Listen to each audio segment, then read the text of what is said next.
very emotional. Both trips. We went to the dungeons and we went to Last Bath. Both trips very emotional. But during the last bath, we had to elect someone to be the leader to throw the salt into the fire. So they asked, like, who is born on Tuesday and is a male. And I was looking around and I didn't want to raise my hand because I had already done the naming ceremony. So I was like, I don't want to take up too much space. But I was like, I am Kuturonku. So I rose my hand and then Nitete was like, Papo, you're the one. You're going to be the one to throw the salt into the fire.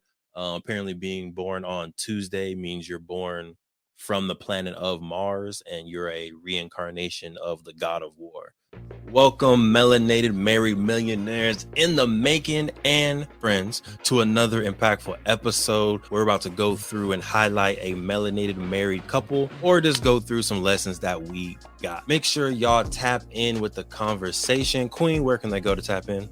TheeM4Show.com. Yes, ma'am. And make sure y'all follow us on Instagram. Queen, where can they follow us on Instagram? TheeM4Show. Now, if y'all haven't liked and subscribed, it would make the Queen very, very happy. If you can go ahead. Very? What should they do? You should go ahead and subscribe on Apple Podcasts, Spotify, YouTube, wherever you're watching or listening. Go ahead and hit that subscribe button. It's free and your first step to becoming a millionaire. Go ahead and click that button. And let's get into the show. Let's do it. I'm back. He's back, y'all. I'm back. Welcome back to the M4 Show, Melanated Married Millionaires in the making. I'm your host, Truvel, creator of Black Wall Street, the board game, and it is a pleasure to be right next to my beautiful, my locked up, my amazing, functional, anesthetically eyed queen herself. Please introduce yourself. What is going on, my people? My name is Sinclair, aka the Health Nerd. Happy to. I don't approve of these vocals, by the way. I don't know what happened while I was gone. The vocals all of a sudden came back, but go ahead, continue. You want to know the amazing thing about that? What is the amazing thing? I don't care. Yeah. Welcome back, Devon. Man, well, we are excited to be back in person. Full energy, right? Full energy. I know the past 2 episodes, y'all been hearing my tired voice, probably seeing my tired face. Jet lag. I'm almost back to normal. Almost. Yeah, not quite back to normal. The past couple days, it's been like 6:30 p.m. He's like, I'm so tired. Help me. I feel like last night it was a little bit later. I feel like it just gets a little bit later each day on when he starts to feel really tired. So yes, you're almost there. Oh, almost there. Let's see. What do we want to do first? The did you know or the small business promo, Queen? Small business promo. Small business promo? Okay. Well, I love it. What we are promoting today is Mrs.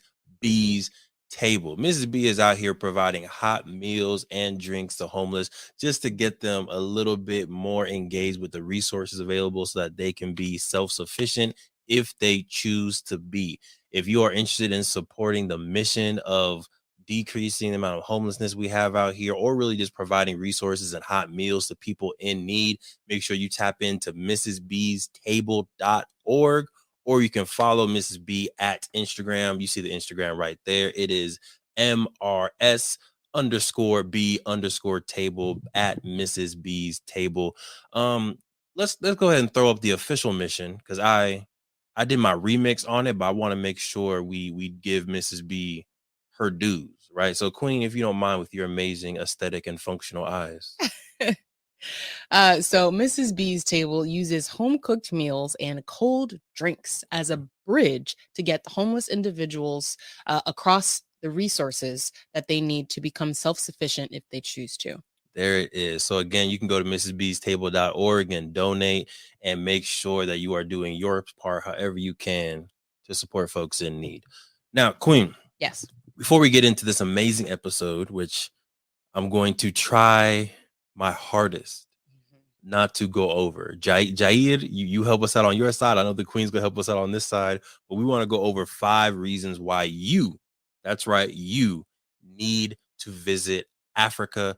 My experience was in Ghana specifically, but I think you can have a similar experience going to other places in Africa. Very excited to get into it.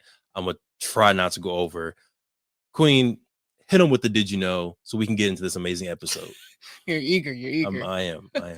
Well, today I know part of what will come up is, busting some of the myths about what Africa is like, right? I think sometimes a lot of the media portrays Africa in a certain light, and we're going to talk about an actual experience of traveling to Africa and what it is like to touch soil in the motherland for the king. Of course, my time will come, but the king has done the honor of doing that first, and so we're going to talk about it. But what I want to do is bust another myth. So, especially as it relates to weight loss, one of the suggestions that gets thrown around and tossed around, we've seen it on TikTok and Instagram, and on, even some health experts say that one way to help with weight loss is to chug a bunch of water before you eat. And so that will kind of fill your stomach so that you don't eat as much. Now, in theory, that sounds like it will work. It does. But I want to actually bust that myth here that may actually be doing more harm than good. It is actually, so let me throw in the did you know? Did you know? There we go. One way to actually improve your digestion is to not consume too many liquids while you eat. So it's actually better to focus the meal time on just eating and saving drinking, even if it's just water, saving drinking water for about 30 minutes after your meal. So the reason why our stomachs are acidic, they're arguably one of the more acidic parts of our bodies. And because they produce stomach acid, and stomach acid is what actually helps break down the proteins. It's what helps produce enzymes that help break down the food that we eat. Now, if you drink a bunch of water before food ever touches your stomach, you are diluting that stomach acid. So there's not enough stomach acid there to actually break down the food. So it may help food just pass through your system a lot quicker, but it may not actually get digested and assimilated. It's just passing through. And that can actually lead to things like bloating, things like, digestive issues, constipation, diarrhea, and malabsorption of nutrients. So even though you're eating, right, you can be eating the healthiest meal. If your body's not actually assimilating and breaking down those nutrients, it doesn't matter. It's going to pass right through you. All that vitamin C, all that magnesium, all that iron passing right through you and not actually getting absorbed by the body. So long story short, there was a research study done to prove that kind of proves this. There was a research study done where they drank 8 ounces of water and tested the pH of folks' stomachs. And they saw that instantly, within 1 minute of drinking an 8-ounce glass of water, the pH of the stomach jumped above 4, where we want it to be before consuming a meal is 1 or 2.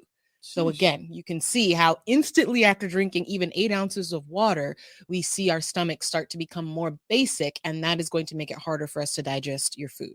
So try your best, chew more. If you feel like, man, it's hard for me to swallow, focus on chewing more. That's where the breakdown of the food process starts, and save the water for about 30 minutes after your meal. If that doesn't work, if you still need some water, just limit it to 8 ounces. So again, it's not doing, and drink it throughout the meal, not before. Kind of just break it up throughout the meal. A couple sips here, a couple sips there. So it's not just at once, coming and really diluting that stomach acid. There it is. The did you know, busting down myths today. The lesson there is don't be basic. Don't be basic. Don't be basic. You want your stomach to be acidic so they can break down the food faster. And similar to that, I feel like as a Black man in America, as an African American, the culture that I have been gifted has been diluted.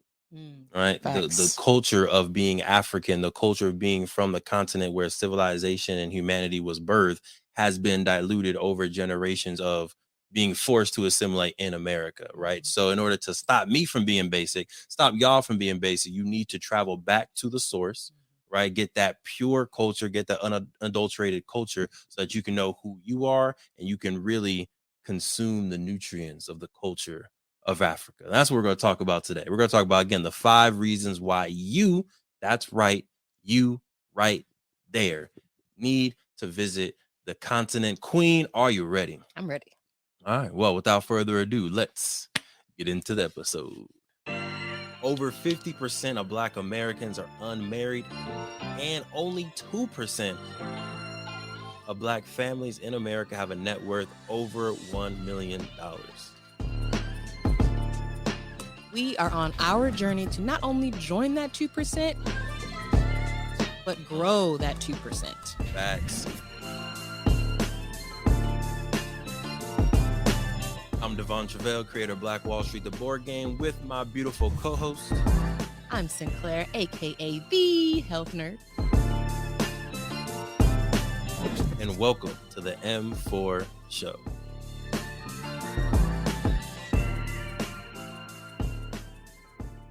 All right, we are back. If you are watching live or on the replay, feel free to drop your questions below and we will get them answered as soon as possible. I know a lot of us haven't had the opportunity to travel to Africa, so to be able to ask questions and just dispel even more myths, hey, we're here for it. So make sure y'all drop it. I want to start off by introducing my new name, in case you didn't know. Who is you? Right. So the name that I was given by a royal family of the God tribe. It was the merging of the Ashiri people and the Sempe people. And they formed this amazing, huge royal family, which I am now a part of. So my name that I was given is Ni Papo Samwa Kuthronku. One more time. More time for the people in the back. Ni Papo Samwa Kuthronku. All right. Oh, here we go. Ready, goodness. y'all? Oh, goodness. Ni Papo Samwa Kuthronku. Hey. So that name kind of loosely translates to chief firstborn son who is a strong leader. How does it feel to be a chief? It feels cool. I always call myself a king. The queen calls me king, but yeah, it's different to go to the continent, somehow be blessed to join a royal family, and somehow be given the title chief. I feel like I would just imagine it feeling a little bit different because obviously I know you. I know you very well. So it's like, of course you're a king. These are people who just met you. So somehow they were able to kind of get a reading of you and they were like, yeah, you're a chief. Yeah, basically. Like literally the chief's dad in the back room of the naming ceremony. It's just me, Na Adoko, who is another person who just got named with me, our amazing person who did the whole tour. Shout out to Abba Jerry. Ni Tete, again, shout out to Ni Tete, who was our tour guide throughout the time, and then 5 chiefs. It was just us in the back room. And he looks at me. This is after I got my Ni Papo Samwa name. He's like, Kuthronku. Did you think Kuthronku? What did you think he was like, saying? I'm in trouble. It does sound like he's cussing at you or something. I'm in trouble. I don't know what I did. I was wearing Nikes at the time. Did I mess up? Was I not supposed to wear Nikes? This is Adidas only family. I don't know the rules here. But then they translate and they're like, that means strong leader. Like that's going to be your nickname. Your nickname is going to be strong leader. I was like, so yeah, long story short, it felt great to get that external and continental affirmation of my leadership and of my chieftaincy. There is another chieftaincy. It is a word. An actual word. Okay. It is an actual word. Okay. It was on flyers and everything while I was out there. So if I'm wrong, they're wrong. That's all I'm saying. But then there was another ceremony where we went to the last bath and someone was selected. The last bath was a ancestral place where our ancestors were taken to take their last bath before they were then sold and forced into slavery. So they would go to this place, this river, take their bath, and they would walk miles barefoot until they reached the Cape Coast dungeons, and that's where they were auctioned off and sold. Very emotional, both trips. We went to the dungeons and we went to the last bath. Both trips, very emotional. But during the last bath, we had to elect someone to be the leader to throw the salt into the fire. So they asked, like, who is born on Tuesday and is a male? And I was looking around and I didn't want to raise my hand because I had already done the naming ceremony. So I was like, I don't want to take up too much space. But I was like, I am Kuthronku. So I rose my hand and then Nitete was like, Papo, you're the one. You're going to be the one to throw the salt into the fire. Apparently being born on Tuesday means you're born from the planet of Mars and you're a reincarnation of the god of war. So again, it's another kind of leadership mantle. So there's a lot of a lot of signals, a lot of signs given to me throughout the trip, which is why you need to go. You need to visit. I'm gonna hop into reason number one why everyone, I think, needs to visit the continent, and that is to plug into the source. Mm-hmm. We had the opportunity of taking our ancestry, and Queen, Yes. running through your ancestry. You know, you don't have to give exact numbers, but I remember some points. What were some of the nations, continents, civilizations that were on your ancestry? Ghana was on there. Mm-hmm.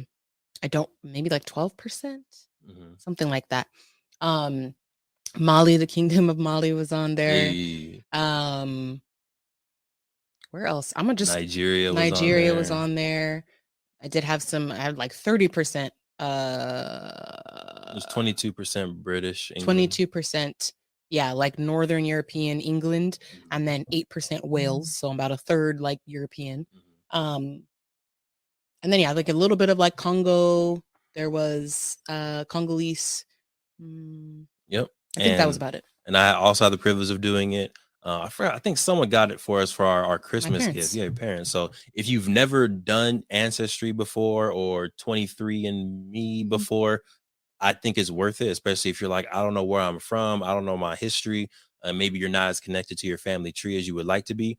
Do your ancestry. It's great to just see like, oh, I'm 43% Nigerian, I'm 22% Ghanaian, I'm 9% Mali. Like literally most of my DNA was from the Kingdom of West Africa, Kingdom of Mali. I always rep Mansa Musa. I always, vibe with my Nigerians and Ghanaians, and this is the reason why. So plug into the source. The fact that I was able to see my DNA and then go to where my people were from. Getting a little tangent here, a little bit, not a lot. Bring me right back, Queen. Okay. But we've talked about how when you travel, every place I think has a certain frequency. Right? You travel to Thailand, it feels a certain way. You come to America, it feels a certain way because of the culture, because of the lifestyle, because of literally where it is geographically. I think every place has a specific frequency. As humans, I also believe that we are similar to computers, right? Our DNA is our source code, our culture is our source code. So to be able to reach your full potential, at some point, you need to plug into your source code, right? So learning your DNA, seeing all the places you're from, I think it's beneficial for you to actually visit those places, touch that soil, touch that water, breathe the air, tap into the frequencies of that location so that you can download whatever was meant for your DNA. Now we're getting a little far-fetched, but that's just what I think. Queen, hit me. Just further, Jair, pull us out if you need to, but further down this rabbit hole a little bit, slightly into the conspiracies a little bit. But if you think about it, I feel like what you said, there's a lot of truth to that, and I feel like people know that, which is probably why we were taken from that place in the beginning, right? We're a powerful group of people. And certain people may know that and feel that. So how do you dampen a group of people's power? You take them from the source and make it harder for them to get there, right? If we think about even like the idea of traveling to Africa, it's probably one of the more difficult places to actually get to. Literally, right? You got to get a visa. The flights are not even as easy, right? It is way easier to go to Mexico. Yeah, right. To go to Italy, you go to Spain, you go to China, anywhere it is easier and more affordable to get. Yeah. But keeping on track with that analogy, when you have a tree and you cut a branch off of that tree, what happens to that branch? It dies. It dies, right? Slowly but surely, it eventually dies. And I feel like until you reconnect to that tree, you won't be able to bloom and grow the way that you were truly meant to bloom and grow. So that's, again, no matter where you're from, do your ancestry. And I think you should tap into where you are from and experience that culture. Yeah. All right. So that's number one. Plug into the source. Number two, and this is what we were just talking about, is you need to go there so that you can debunk some of the stereotypes and propaganda that have been fed to us living in America. Yeah. Living in America, there's tons. And Quinn, I want you to go through, no judgment, at least one stereotype that you learned or that where it was taught to you of Africa. I know me watching the infomercials and like National Geographics, it was, in Africa, it's lions and tigers and bears, and the people are living in huts, and there's flies going on everywhere, and there's no food at all, and there's barely any trees, and forget about internet or civilization. Right. That's the image of Africa growing up that was given to me through documentaries, through, again, watching TV, all that stuff. I'm gonna debunk it in a second, but Queen, what are some stereotypes that you grew up with about Africa? I think definitely that, like, the lions and tigers and bears thing, like that they're just like walking the street like we see donkeys here, like like dogs, like they're just around like that. They're just, and obviously I know they're present, and there are certain areas where they are thriving, but it's not like you're gonna open your door of your hotel and see a lion walking down the street. But that's I would freak out. Yeah. But that's kind of what I thought it was like. And yeah, to your point, kind of like huts, and even like the I don't even remember what organization, the In the Arms of the Angels, right? It's like, and not funny, but it's funny. And not that that's not a reality. Obviously, that is a reality somewhere, but that is not the majority, right? That's not where that's not the entire continent of Africa. That is not a representation of the entire continent of Africa. No. So yeah, I was definitely kind of thinking like everybody over there is struggling, rather than like they're a thriving group of people. Yeah. So with their struggles, with their struggles, right. just like America, right? There's places where there is poverty in America. There's places where there's people with $1 million homes and houses, right? Same thing when we went to Ghana. So there's hotels, like the Queen said, literally 5-star beautiful hotels with great food. There's museums, there's cars, people have cell phones and Wi-Fi. Like, it's a normal city, and you walk around like it's a normal city. Public transportation, taxis, Uber Eats, Glovo, like they have their own Uber apps and stuff. So please don't think that when you travel to Africa, when you travel to Ghana, it's going to be huts and nothing but dirt. Like, no, it's going to be a city. It's going to be a normal traveling experience. Depending on where you go. Now, I will say, even within Accra, there were, again, segments of the city that were a little bit poverty stricken, right? So, for example, Jamestown was the more urban side of Accra, very underdeveloped. And when you go there, there's no huts, but there are like concrete shacks, if you will. And we got a chance to kind of walk through the neighborhood a little bit, and it is, a little underdeveloped. And I think that's the closest that I saw to the typical Africa, where it's like there is some poverty. There are people making food in the streets. There are people laying in the streets and stuff like that. But again, in Accra and Cape Coast and other places, it was a vibrant culture and developed culture. So you will see both sides to the coin. But the point is, it's not all eyes of the angels when you go out there to Accra or to Ghana. Yeah. Another myth that I want to debunk is, for some reason, I think growing up, and they put this stereotype on Black people in general, but also on Africans, that we're lazy, that we don't want to work, that we're incapable of working. Which is interesting, because if you think about, why would you enslave a group of lazy people? Doesn't make sense, right? Logically, these stereotypes do not make sense. But then, literally, as soon as you touch down, Sinclair, everybody's hustling, right? Everybody's hustling, from the Uber drivers or cab drivers, the bus drivers, to the people that are carrying waters on their heads with no hands, just gracefully walking through traffic. Sheesh. You want some water? You want some bread? You want some, like this? Boom, they got it.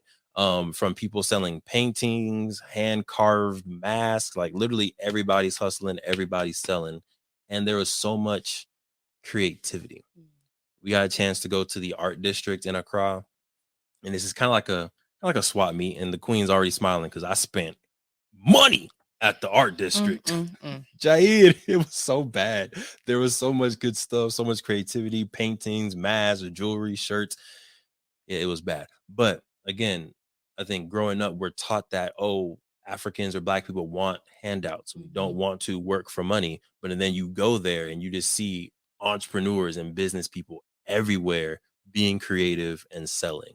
So much so that, myself and Baba Ernie, one of my elders, we were like, how can we bottle this and amplify it even more? Because there's so much untapped talent that we saw. I mean, we didn't even see everything, but there's so much untapped talent, and they could be easily, I don't know, millionaire might be a strong word, but successful, right? With the paintings that they're doing, the fabrics that they're able to craft up, the fashion. Easily you can have a 6-figure business if you were in America, or if you had access to a Shopify page, you can sell e-commerce, but they're disconnected from one, capital. Like credit isn't a thing out there. Getting a business loan isn't really a thing out there. Disconnected a little bit from e-commerce and be able to ship things places, because we know flying into Africa, very expensive. Shipping things from Africa, also very expensive. So there's just a few barriers in their way from being the entrepreneurs that we are in America. But you take that hustle and you put them in LA, you take that hustle, you put them in Brooklyn and Atlanta and Chicago, they're popping. Yeah. Right. So yeah, that was another one. There's so many more, but I'm gonna pull myself out. Yeah. Go ahead, Queen. All right, we're gonna get back to the episode in a second, but breathe. If you've ever had a brilliant idea, I'm pretty sure everybody just took a breath right there, right? Because we all have amazing ideas. But I got a question for you. What's stopping you from taking that idea and actually making it into a business, actually executing on your brilliance? My name is Truvel, and in 2018, I was able to create, market, and sell my own product while still working a 9-to-5. And through the years, I've taken the lessons we've learned, the expensive webinars that I've gone to, and the dozens of business books that I've read, and I've discovered 7 simple steps to launch your business. If you're ready to take your business idea to the next level and make it real and start making profit from your passion, head to www.launchitcommunity.com and grab yourself the book. We've been able to make it very simple, affordable, and easier than ever to start that business while still working your 9-to-5. And we take entrepreneurs every single Friday and we talk to them. We teach them about how to use social media. We teach them about how to set up their Instagram account, how to use Shopify, how to use Printful, and other tools that can help you take your business to the next level, but not take tons of time away from your 9-to-5 and your busy life that you already have. So if you're ready to take that idea to the next level, make sure you head to www.launchitcommunity.com, get yourself a book, and join our free accountability calls. Now, let's get back to the episode. I think what just came to my mind was, to your point, like what we as a people, how different we would be, how different we would be operating just here on this continent if we all got the opportunity to go and tap in the motherland and to see the hustle, right? But you're saying like, oh, this is what we do. Yeah. Right. We are out here and we work, we hustle, we are creative, we do these things. Because again, a lot of the narrative that is told here in the States is that we don't do any of those things. And that we're just looking for handouts, like you said. So I think it can just do something, I think, for the soul to just see like the potential of what our people can do when we know our power. Right. Yeah. And it's beautiful to see, because when you go there and oh wait, this I think this is the next one, actually. Okay. This is the next one. I'm getting ahead of myself. But long story short, yeah, it is beautiful to see. I do see some folks watching live. We appreciate y'all. Make sure you like the video and subscribe to the YouTube channel if you're not already subscribed. And of course, this is an open dialogue. So if you have questions, if you have comments, if you've been to Africa before and you want to share an experience, feel free to put it inside the comments and we will share all that. That makes sense? Yes. Kind of. Yes. Fell off a little bit at the end. Oh well. Number 3, Sinclair. Number 3 on the 5 reasons why you should go to Africa. What is it? Number 3 is to observe African culture and how it relates to your own culture.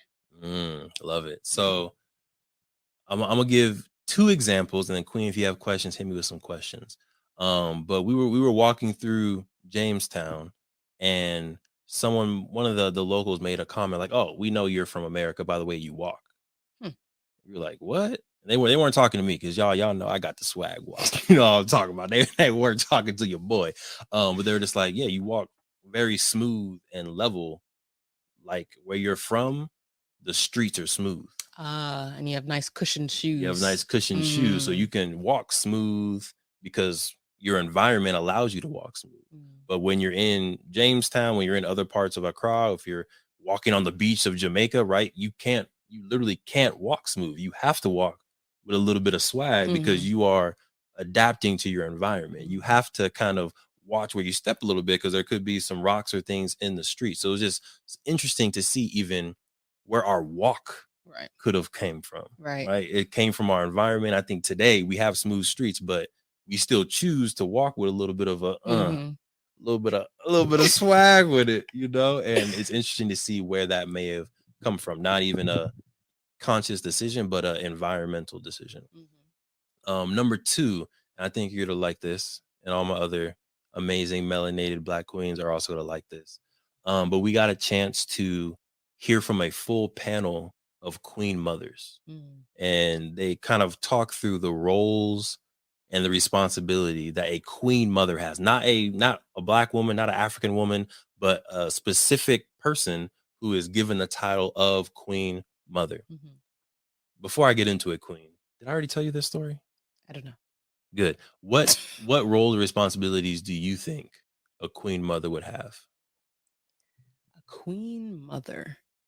I would think like maybe spiritual roles on like I don't know, helping people with their spiritual journeys. I like it. Wrong. Demerit.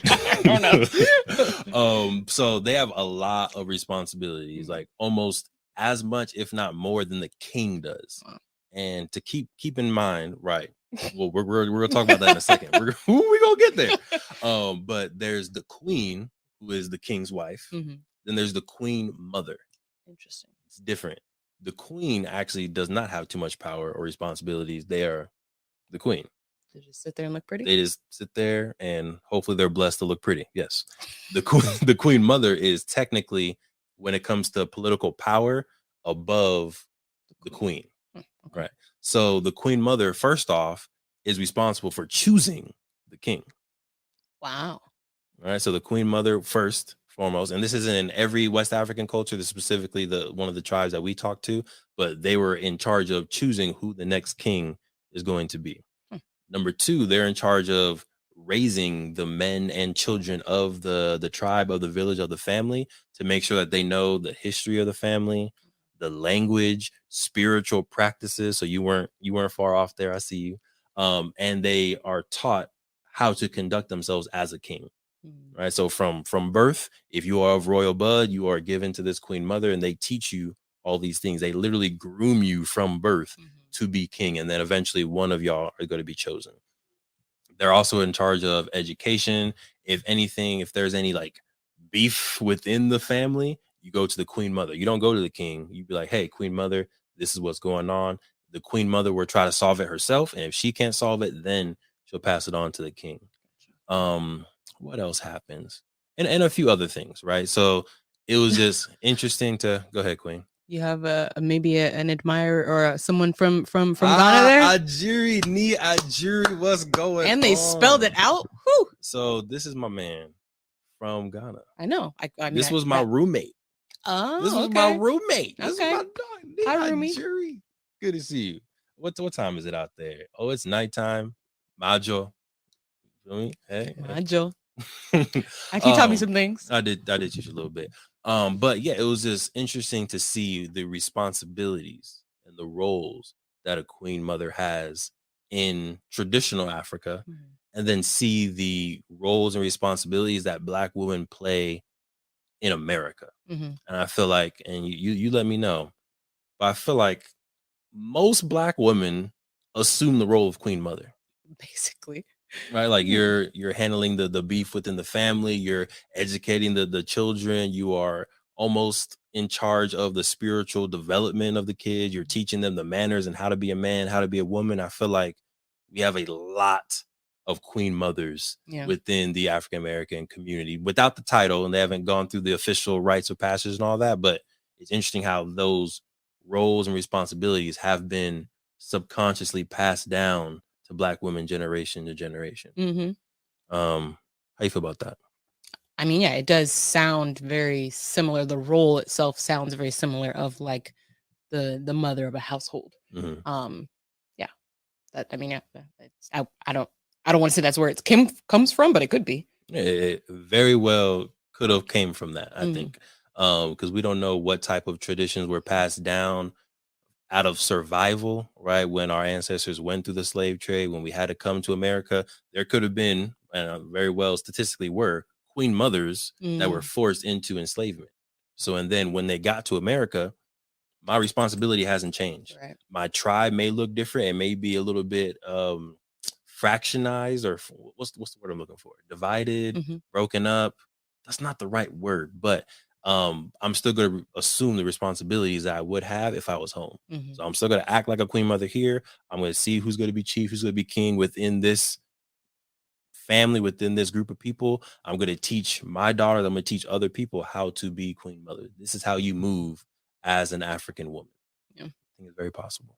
I think the interesting part of what you said is that the queen mother chooses the next king. That's a huge responsibility. So technically, like you said, like that's a lot of power, right, that they have. And yeah, it just shows that, that's a very big decision that needs to be made. So there's a lot of responsibility, but also a lot of like there's a lot you need to be able to see within that group of people, right? And analyze within that group of people, like, okay, personalities, okay, who's got the characteristics of a good king, right? Who's going to really take on this role. And yes, the king is the one who then goes and does the work, but the queen is who decides who gets to do that. So I feel like they almost have more power. Yep. So I got two thoughts off of that, Queen. One is the only person who can technically disagree with the king is the queen mother. Right? So if the king makes a decision, he's like, all right, every Tuesday we're having po' boys. Overruled. The only person who can be like, actually, king, hate to break it to you, but this is what we're going to do on Tuesday, is the queen mother, right? Because technically, again, the queen mother put the king in that position to begin with. Number two, it's interesting reflecting on this saying: behind every strong black man is a strong black woman. Yeah. Where does that come from? Yeah. Right? Literally behind this king is a queen mother who put him in that power to begin with. And it's interesting, the dynamics with men and women is the king is technically at the forefront, most visible, and will put out the actions, but the queen mother is the one who's on the ground with the people, learning all this stuff. She knows everybody, she knows all the culture, and she's kind of advising the king the whole time. Although he's at the forefront, it's like the queen mother is back there like, this is what you should really be doing, king. I know what I picture is like the typical kind of kingdom where you got like a king in this throne and then the queen mother in the background. And he may be like, this is what we do. And then queen mother kind of walks up and like, actually. So funny enough, during like naming ceremonies and whenever we saw chiefs, that's literally how it was. Like the chief was sitting here, queen mother would be sitting right there. Like other advisors and chiefs would be sitting next to him. So yeah, I think it's just very interesting, again, why you need to plug into the source and see this stuff and experience this stuff on your own. It's because I think there's so many cultural parallels between what is still practiced and was practiced in Africa to what we do as African Americans, just either naturally or subconsciously. Right? It's very interesting. All right. Oh, what's going on, Tim? Hope you and the queen are doing well. Shout out to your podcast. Good stuff. Queen. Yes. Are you good on number 3? I am. All right. Let's go with number 4 out of the 5 reasons why you need to visit Africa or visit Ghana. Shout out to Nigeria out there in Ghana. I miss you, man. Oh, miss you, bro. It's good talks, good times. Go ahead. Oh, I'm reading number 4? Yes, please. Number 4 is to feel the power of majority. So the king, literally, one of the first things that he said when he got in the car, I picked him up from LAX. He got in the car, and one of the first things he said after he gave me his hug and everything, oh, hi, queen, I miss you. He was like, where are all the black people? Where'd they go? And I was like, of course, I'm like, this looks about normal to what I've been seeing. It's not like there was no black people around. You got the little sprinkles that was as we would normally see in Southern California. Right. But he came, I just imagined the culture shock. I could imagine the culture shock of literally you got on a plane where you are one of many. You are the majority. You are one of everybody else. Yeah. You get on a plane and you get off, and now you're back to this reality where we are 6% of the state, right? And the wake up call that may be providing you. So, from your experience, I mean, literally, the plane ride from New York to Ghana was probably 99% Black, probably 70% African. So already just getting on the plane, like it already feels different. Like this is the original Soul plane. Right here. You see the attitude that people are giving the stewardess. You see how there's one child on the plane, but everybody is that child's parent. Like literally that child got yelled at probably like 5 different queen mothers on the flight. It was hilarious. But yeah, it was just a different vibe. And then when you get to Accra, you get to Ghana, 99% of the people are African or Black or African diaspora. So it's just a different feel, right? You look at all the buildings, look at the buses, everything is being run by Africans, by Black people. There weren't people clutching their purse when I went into the elevator, right? No one was afraid of me. Right. That's such a key thing. It's so small. But it's not. Right? But it's like when you walk around in America, in LA, if people seem fearful, like they'll clutch their purse a little bit, they'll grab on their wife, they'll walk the other direction. Like there's weird stuff, but follow you in the stores. They'll follow you around in stores. But yeah, in Africa, it was like you're family. You're here. You're one of us. No one seemed afraid. The elevators were really small. Everyone seemed welcoming, happy. Hey, how you doing? Where you going? Yeah, it's just interesting to not have to actively be aware of your Blackness. So you can literally just be a human. You can just walk through restaurants, hotels, the streets of Africa, not at night, still during the day. It's still a place. Be smart now. But just be human. Don't worry about, I'm a Black man. How am I looking like this? Are people judging me for my locks? Are people looking at my beard? Like, am I walking too crazy? It's just be. It's a different feeling to be in the majority, to be surrounded by people who look like you. And good stuff. So I do have some notes on that. Real quick shout out to Tim. He said he's taking notes from both of us, hoping that we are having a blessed Sunday. Thank you. Thank you. Yes, sir. Oh, and we got Alondu. Definitely a requirement. We're planning a trip as well. Yes. Love it. Love to see it. One of the things what was coming to mind? Dang it. I was talking about being in the majority. Thank you. I got you. So I was thinking about even being a Black person in America, the amount of stress it is just to be yourself, the amount of resistance, the amount of just stuff that we deal with just to exist that would be lifted again if we were part of a majority, right? That like you said, I could just be. Like we have no idea how much energy, how much stress, how much time, effort, everything we put into just being here in this country. And you can imagine like how would our health be? How would our lifespan be? How would our just productive output as a member of society be if we were allowed to just be as a Black person here in America? So that it's like crazy. There's so many layers to it, to just your identity. And we had a whole conversation too on like, what is it like? How did it actually feel to be a Black person in America? Did you feel like, oh man, I'm the American, and like feel out of place? Or did you just feel? He was kind of like, I just was like, I was just another person. And it's like, how often do we have the opportunity to feel that? Like for everybody listening, like think back to the last time that you just were, and you didn't have to have that hyper awareness, whether it's conscious or subconscious, of I am the only Black person in this room, or I am one of 5, or whatever. I feel like it's, again, like you said, what is this person thinking of me? Oh, am I making them uncomfortable? Like all of these little thoughts and microaggressions that happen throughout our day. It's just that's what I'm excited to experience in all of the places where we're traveling, is like, where do I feel the most at home. Like, where do I feel the most just natural, where I can just be a person. So Du Bois has this, we got to go to Du Bois's museum. He moved and died in Accra in 1963. But he has the concept of double consciousness for African Americans living in America, that we have these two identities that are constantly at war, right? We have our Black self, our African self, our natural self, but then we also have the American side of us. And constantly these two identities are internally at war with each other. And it is our own dogged strength that stops us from being torn asunder. All right. Powerful stuff. But think about, if you didn't have to have that internal fight, like you were saying, how much energy does it take for our bodies, constantly, for our bodies, for our minds, for our spirits, not to rip apart because we're battling these two identities?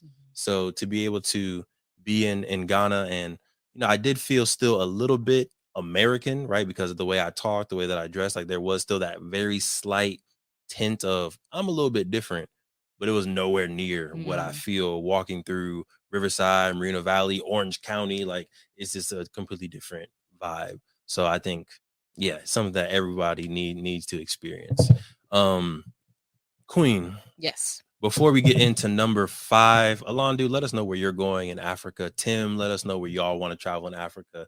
Let me see the spots and see if those are spots that we're also go to, or places that we need to add to our list. Go ahead and drop them in the comments. But before we get into number 5, I want to get into our Ask Declare segment. Okay. And this is a question that came up during the trip.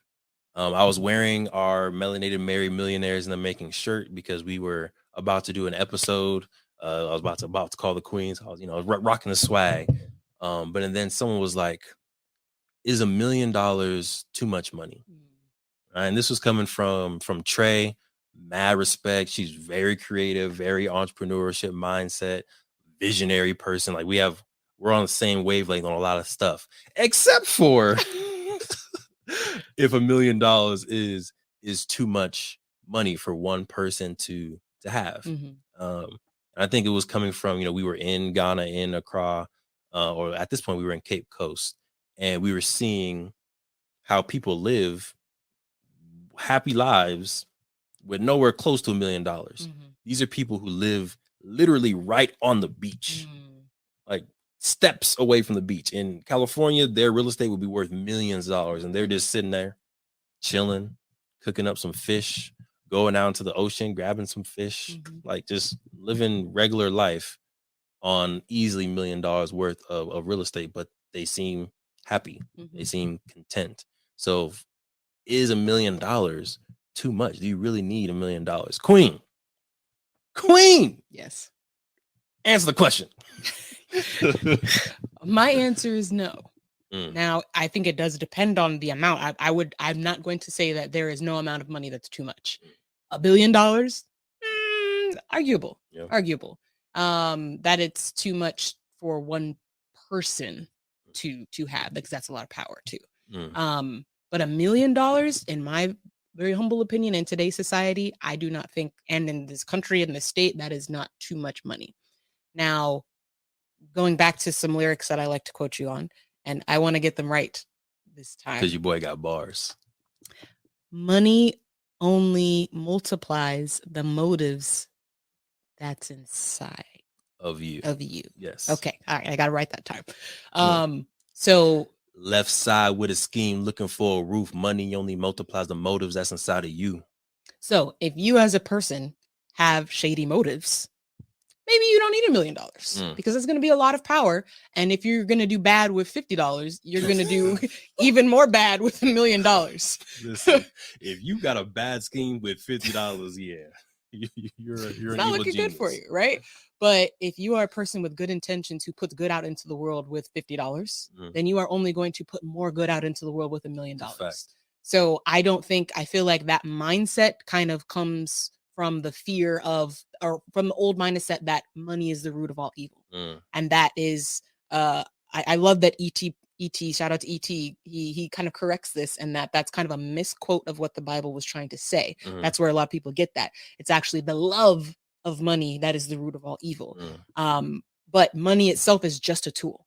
It is just a tool to get an exchange of services, an exchange of information, right? So it is a tool to multiply the motives that are inside of you. Literally. So again, I do think that there are certain people out there who should not have access to that much money because again, they're going to use it for shady purposes. They're going to be trying to get over on people. They're going to be trying to stifle communities of people. But to those out there who are trying to do good into the world, there's a lot of good that can be done with $1 million. We were just talking about ET, right? He sends people to college. Yep. He, helps people with medical bills. Like he does all of these things that he would not be able to do if he didn't have access to that money. So, and as a nutshell, my answer is no. $1 million is not too much for a person with good motives. Oh, yeah. Agreed. Y'all let us know what you think about that. Is $1 million too much or is it too little? How much money is enough? Mm-hmm. Right. I see a lot of comments coming in. Queen, if you would do us the honors. So Mr. Tim says, I went to Kenya and Uganda the summer of 2021. Kenya can be a little bit more touristy. You'll see more Asians and whites in the city, but in the village and outskirts, you'll feel truly grounded and at home. Nice, good nice. Good to know. It's the east side, good stuff. And then I'll just put it. Is that an ear or is that a light bulb? It's a light bulb. It's not an ear. So it's a light bulb, probably to the axe to Claire. Oh yeah. So get into number 5. You didn't answer the question for yourself. Oh yeah, I agree with you 100%. Oh, okay. I feel like it's definitely not too much money, especially if you have good intentions. Mm-hmm. One of my mentors, Fluker, we were having a conversation when we were doing the Village Nation Uni Camp this summer, and he was just like, not in regards to money, but in regards to blessings. He was like, why? I don't understand why God has blessed me so much. Mm. There's so many other people that God could be blessing, but instead he blesses me, and I don't understand why. Mm-hmm. And like I was trying to break it down to him. He blesses you because he knows you're going to bless other people. Right. God knows that once you get your blessings, you're going to give it to these kids at the Village Nation. You're going to give mentorship to young people growing up. And then that blessing now multiplies. Mm-hmm. Right. So same thing with money. If you see money as a tool, you see money as a blessing, it's given to people, I think, who are going to multiply it. Mm-hmm. We're going to be a blessing to other people. So yeah, for me, $1 million, $10 million, $1 billion would all get used virtually the same way. It's going to go towards creating stuff. It'll go towards scholarships. It'll go towards giving people opportunities and jobs. It'll go towards building community and safe spaces. So I don't think $1 million is too much personally. And we have another person weighing in here before we get off of the declare. I love the active participation in this episode. So Tim says, enough is relative. $1 million is plenty to live and invest if you're a 20-year-old TikTok influencer with no debt or children. But for a 5-person family, it won't stretch very far. I think that's true, especially if you're thinking about generational wealth. Like $1 million is not that much if you're thinking about what you're going to be able to pass down to your kids, how much college is costing these days, like how much it costs to buy a house in certain places. Like it's really not in a crazy amount of money. Right. I will add to that it does depend on where you live, and you can make the conscious decision to be like, okay, I got $1 million. Mm-hmm. I can ball out in Calabasas, or I can really ball out and I can move to Ghana. Mm. I can move to Zanzibar. I can move to Kenya. And then now that $1 million stretches you that much more. Right. Speaking of which, going to number 5, love the engagement. Let's keep it going. Going to number 5, and this kind of ties into the line that you brought up. Left side with a scheme, looking for a roof. Money only multiplies the motives that's inside of you. When I wrote that, it was left side of the United States, California, looking for a roof, looking for real estate, looking to invest. Mm-hmm. Money only multiplies the motives that's inside of you. We want to build schools, we want to build communities, and that's the motive. So the more money that we get, the more we're able to multiply the things that are coming from us.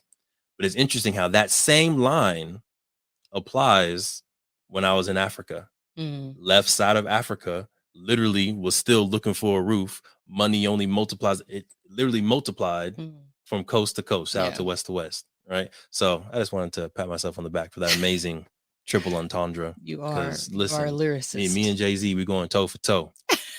We going toe for toe. Papo did. Look at now. Alondu also agrees $1 million is not enough. Hey, get to the bag, Alondu. Let's go. Especially if you have children, investing in them, traveling, investing in yourself and others, business ventures, service projects, food. Service projects. Yeah, love it. It's not too much. So number 5 is going to Africa so that you can see the impact that you can have and the investment opportunities that are on the continent.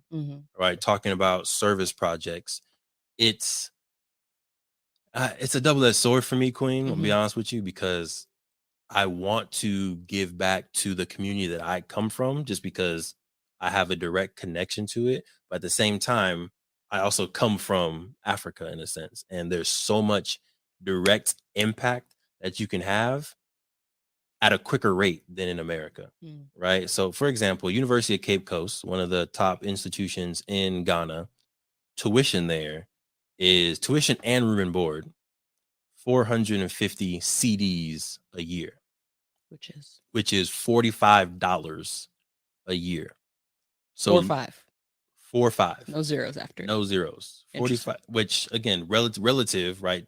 Over there, that may be a lot of money, but humbly coming from here, it's like we could afford to put 10 students a year through university, right? It's $450 a year. You can't do that in America. $450 a year to a student is buying them one chemistry book. Literally. Like the impact is just one used chemistry book. One used organic chemistry book that they're still going to need paid tutoring for to even pass. Right? Listen, it's rough out here. So I'm conflicted a little bit because again, I want to give directly to folks of the diaspora here in America, but it's just crazy to see how much of a 10x impact you can have if you give those same amount of funds and energy to someone in Ghana, someone in Africa. Any thoughts on that before I keep going? I thought it just doesn't have to be either or. I feel like if you're talking about I only have $450, where do I put it? Then it might go along. It might go a long way. What's my budget, Sinclair? Stop. But I'm not about to give you a number live here on the podcast, so you can be like, you said, let me go back to the recording. No. But you can definitely do both. Like I definitely think you should focus your efforts, right? Maybe timeline. I'm gonna start here, and then eventually, with the return that I get in this project, right, reinvest that into Ghana or vice versa. But I think you can definitely do both. Gotcha. With that being said, there are plenty of real estate opportunities when you go to Africa or Ghana. Land relatively cheap compared to buying in California or in America, period. Or again, service project like Alondu was talking about, donating school supplies to a local school, being able to donate living supplies and just clothes to a family. Like you can have such an impact there. Even if it's giving, like donating the clothes that you would have gave to a thrift store, right? Instead of donating the clothes to a thrift store, packing that stuff up, sending your shoes, your suits, your jacket, your ties, all that stuff, and being able to send it to folks within Ghana, within Africa, you're making an impact. So that's another reason why I think it's important to touch down, is to be able to see the privilege and resources and abundance that you do have coming from America, and seeing, okay, how can I multiply my blessings and give back to folks that are on the continent? Yeah. It's what's coming to mind for me is that I feel like in order for the African diaspora to really like uplift and continue to progress, it's going to take like us helping each other out, right? 100%. So for African Americans, for us over here, where we do have maybe just access to more resources, right? For those who are well off, where they have access to more capital, right? I think that can be useful for folks over who don't have access to that types of thing over in the motherland. Right. But vice versa, there's a lot of cultural resources, a lot of cultural currency that they have over there that we're not quite tapped into over here. That like if they were able to even just again teach us about where we come from, right? Teach us the history, teach us the things like you just said about like Queen Mothers and things like that. That can do a lot for us over here as well, right? To just raise our consciousness, for us to really feel that confidence of where we come from in our history. So man, that exchange, if we can just continue that exchange and multiply, what's the word, or magnify that exchange, we are going to be amplify. Thank you. Amplify that exchange. We are going to be unstoppable. 100%. And that is the vision of IMI, right? Being able to have that cultural capital exchange, that intellectual property exchange, and the literal capital and resources exchange between folks in America and folks on the continent. So I'm very excited for what IMI, Institute of Melanated Innovation, is going to do moving forward. Definitely re-energized for that purpose, that mission. It was great to get connected with Ajiri, with Tete, because they have just, again, wisdom be important. Like literally this man, Tete, I promise you, can be a professor. Like the amount of history that man knows, the African spirituality that he knows, and just his presence, he could literally be a PhD professor at any institution in America if he chooses to be. So it's just, there's so much wisdom. Even Gideon, one of our other tour guides, like this man answered every question that we had. And I'd be asking deep out of the box questions, and they were like, oh, well, boom. So just amazing amount of knowledge and cultural capital, to your point, Quinn. If we can get that connected and get that exchange formalized or informally, like no stopping the diaspora. So those are the 5 reasons why I believe you should visit Africa any point, whether it's Kenya, Uganda, Ghana, Nigeria, Ethiopia, Kemet. At some point, you should touch down to the planet, touch down to the continent, and plug into the source. Queen, we are going to have the privilege, the honor of going back to the motherland, this time taking the beautiful queen herself. You're not queen and mother yet, but you'll get there someday. It's good. Got to give something to work up to. Which is interesting because like never did we think there was something above a queen. Right. I'm the queen. Queen mother. But Queen, can you tell folks the different spots in Africa that we plan to visit next year? Yes. So we are going to be tapping into Zanzibar. Beautiful. Tanzania. Beautiful. Yes. It's a little island off of the east coast of Africa. And it is, beautiful, at least from the pictures. We'll let you know how it is once we go there. But my pictures and videos, it looks like water, like clear bluest I've ever seen in my life. I'm excited to go and like snorkel, but also even just the culture within Zanzibar looks amazing, right? It looks like kind of like Africa, but then you got the island life kind of built in there. So I'm just really excited to tap into the culture, go to Stonestown, visit the spice farms, super excited for that. And then we're also going to go to Cape Town, which is the southernmost part of Africa. So we're going to go to the southern tip as well. And eventually we will definitely make it back to Ghana. Yes, we will. Best believe. Because the queen has to go through her naming ceremony. Yes. But that's where we're going to be hitting next year. So very excited to do that. That's definitely my, the legs of the trip that I'm most excited for. 100%. Yeah. So if you have any suggestions for Zanzibar, Tanzania, or Cape Town, definitely make sure you hit us up on Instagram, or just go ahead and leave a comment right here on the video, whether it's spaces that we need to see, museums, if you have locals that right, that we can tap in with for tours, for cooking lessons, dancing lessons, anything like that. Am I speaking your language? Oh, yeah. So make sure you go ahead and tap us in with the folks on the ground out there. And then before we get into updates, wanted to give, again, a huge shout out to Talking Drums Tours from Abba Jerry, who was able to put this whole thing together for us. So if you're looking for an opportunity to visit Ghana, they're going back in, what were those dates I sent you? Was it February and June? Something like that. Yeah, they're going back to Ghana, so you can tap in that Talking Drum Tours. And then, of course, you can also tap into our friends over at West to West. They do the same thing. They go to Ghana every December and August, I believe. But again, 2 amazing people, 2 amazing groups that can just give you a great experience in the motherland.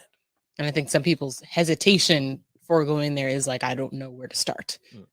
So that it's good to kind of go with a group like that can kind of walk you through what you need to do, right? The visa applications, all those types of things, have a kind of a guide or a host throughout your trip. So definitely recommend that.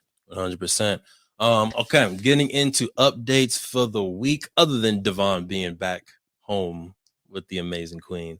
Updates, queen. Go ahead and hit him with it. Want me to do? All I got is Rose and Rodney, so you can do free. it. Okay.